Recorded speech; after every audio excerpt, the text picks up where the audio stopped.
नमस्कार नहीं welcome you all world affairs. मैं हूं प्रशांत धवन। नाउ हाल ही में आपने देखा होगा बहुत से इस पे आर्टिकल्स पब्लिश हुए हैं दुनिया में, इंडिया में, हर जगह कि फ्रांस देश के प्रेसिडेंट इमैनुअल मैक्रोन ने 18 से लेकर 25 साल के युवकों के लिए कॉन्डम्स एब्सोल्युटली फ्री कर दिए हैं फ्रांस देश में। अब वैसे देखो, ये टॉपिक इंडिया में हम लोग डिस्कस करते नहीं है क्योंकि आप कह लीजिए सोशल स्टिग्मा है।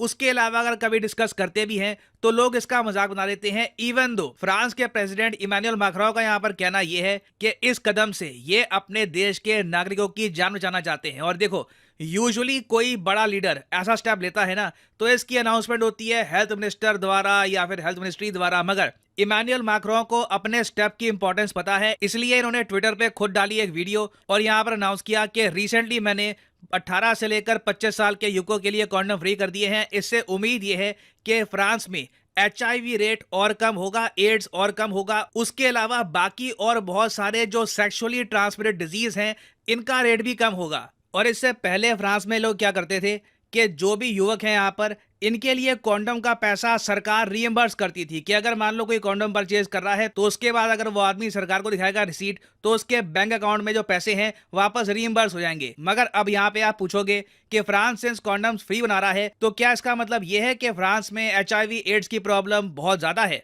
देखो मैं आपको समझाता हूं। फ्रांस में बिल्कुल HIV एड्स की थोड़ी बहुत प्रॉब्लम है, इंडिया से हल्की सी ज्यादा है, मगर फ्रांस का टारगेट ये है कि ये लोग सेक्सुअली ट्रांसमिटेड डिजीज बिल्कुल अपने देश में खत्म कर देंगे और कल को इनके देश में बाहर से बीमारी बहुत ज्यादा फैल ना जाए इसके चांसेस भी खत्म कर दिए जाएंगे। क्योंकि अफ्रीका के कई देश हैं जहां पर HIV एड्स का रेट 27% है। जी हाँ, बिल्कुल ठीक सुना है आपने। पूरी आबादी 100%, उसमें से 27% आबादी को है HIV एड्स। और हाँ, वैसे ये भी जान लो कि HIV और एड्स में फर्क क्या होता है। HIV होता है ह्यूमन इम्यूनो डेफिशिएंसी वायरस जो बॉडी को इन्फेक्ट करता है। आप कह लीजिए एड्स का जो बहुत ही अर्ली स्टेज होता है वो HIV है। जब HIV एक बार बॉडी को बहुत ज्यादा डैमेज कर देता है तो उसके बाद बॉडी को हो जाता है एड्स, मतलब कि acquired immune deficiency syndrome. AIDS जब एक बॉडी को प्रॉपर्ली हो जाता है तो उसके बाद बॉडी का इम्यून सिस्टम काफी कमजोर हो जाता है और फिर दुनिया भर की बीमारियां आराम से बॉडी को पहुंचाती है नुकसान। और अफ्रीका में एक छोटा सा देश है इस्वातिनी के नाम से, बहुत ही छोटा कंट्री यहाँ पे आपको दिख जाएगा मैप में। यहाँ पे टोटल आबादी है जी 11 लाख। 11 लाख में से 2 लाख लोगों को HIV एड है। जी हाँ, 2 लाख लोगों को HIV एड्स है और 2300 मौतें होती हैं हर साल इस देश में HIV एड्स की वजह से। ये तो मैंने आपको एक एग्जांपल दिखाया। उसके अलावा जिम्बाब्वे देश, जिम्बाब्वे काफी बड़ा देश है। जिम्बाब्वे में 21% से भी ऊपर आबादी है, वहां पर पॉपुलेशन को एड्स है। South Africa, South Africa BRICS country, एक बहुत ही बड़ा कंट्री है साउथ अफ्रीका। साउथ अफ्रीका की टोटल पॉपुलेशन आप अगर देखो तो 6 करोड़ 50 लाख है और साउथ अफ्रीका का 13%, जी हाँ 13% जो इनकी आबादी है इनको एड्स है। मतलब कि साउथ अफ्रीका में 75 लाख लोग हैं जिनको एड्स है। तो इसी तरीके से बहुत से देश हैं, नामीबिया, मोजम्बिक, जाम्बिया, यहाँ पर आपको एड्स का जो रेट है ना पॉपुलेशन के हिसाब से ये 10%, 9% के भी ऊपर मिलेगा। और जैसे जैसे अब अफ्रीका तरक्की कर रहा है ना, यहाँ पे आप कह लो मिडिल क्लास स्ट्रांग हो रही है, तो अफ्रीका से बहुत से लोग हैं वो बाहर जा रहे हैं काम करने के लिए, पढ़ने के लिए। तो फ्रांस को यह भी पता है कि देखो कल को इमिग्रेंट्स को बिल्कुल रोक पाना तो बहुत ही मुश्किल है, कोई ना कोई तो कंट्री में आ जाएगा। तो ऐसे सिनेरियो में हमेशा इंश्योर करना बहुत ही इंपॉर्टेंट है कि लोग एटलीस्ट प्रोटेक्शन यूज करें ताकि कुछ तो इनको सुरक्षा मिले बीमारियों से। और वैसे आप लोग जान के हैरान होंगे, इंडिया का अगर परसेंटेज हम देखें ना आबादी के हिसाब से तो हमारे यहाँ 0.20% आबादी को एड्स आपको मिलेगा। भारत देश ही इतना बड़ा है कि हमारे यहाँ 0.20% भी हो जाता है 21 लाख। जी हाँ, भारत में एड्स HIV एड्स के 21 लाख पेशेंट है।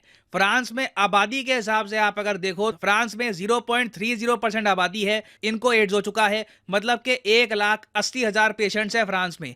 फ्रांस का टारगेट ये है कि ये जो 1,80,000 है ना, ये 80,000 करेंगे आने वाले कुछ सालों में। और फ्रांस का जो ये स्टेप है ना कहीं मैं आपको बता दूं भारत के लिए लेसन है। ये पूरा टॉपिक मेरे हिसाब से इंपॉर्टेंट है कि हम डिस्कस करें, क्योंकि हमारे यहाँ देखो देश में दो चैलेंज है।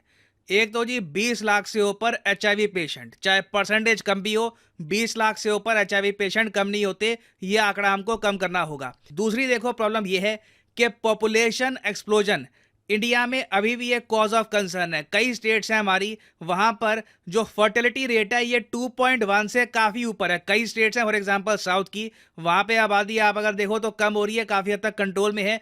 मगर बिहार, उत्तर प्रदेश, इवन मैं कहूंगा राजस्थान, वहां ये कई स्टेट्स हैं, यहाँ पे अभी भी जो फर्टिलिटी रेट है ये काफी ऊपर है। तो इसके लिए बहुत ही इंपॉर्टेंट है कि कॉन्ट्रासेप्शन पर हम फोकस करें। अब फ्रांस ने देखो और भी क्या कर रखा है कि पहली बात तो कॉन्डम फ्री हैं, उसके अलावा जो कॉन्ट्रासेप्शन है सारी औरतों के लिए up to the age of 26 ये भी बिल्कुल फ्री है। इंडिया में मैं आपको बताऊं एक कड़वा सच हमारे समाज के बारे में ये है कि बर्थ कंट्रोल की, फैमिली प्लानिंग की सारी जिम्मेदारी हमारे देश में हम लोग डाल देते हैं फीमेल पर। रिसेंटली डेटा सामने आया है कि भारत में लोग किस टाइप का जो कॉन्ट्रासेप्शन है इस्तेमाल करते हैं। कॉन्डम्स का इस्तेमाल